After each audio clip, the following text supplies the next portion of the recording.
In this video, we will discuss enabling and disabling Coolant Link on a DS5 touchscreen. Coolant Link links the air coolant and water coolant together so they are both activated and deactivated with the same button.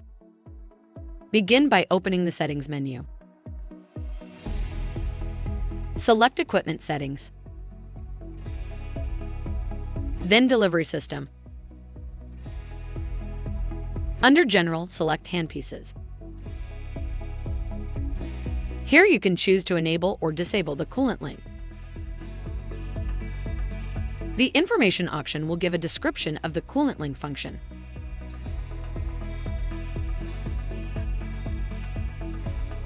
Settings are automatically saved. Press the Home button to exit the menu and return to the home screen.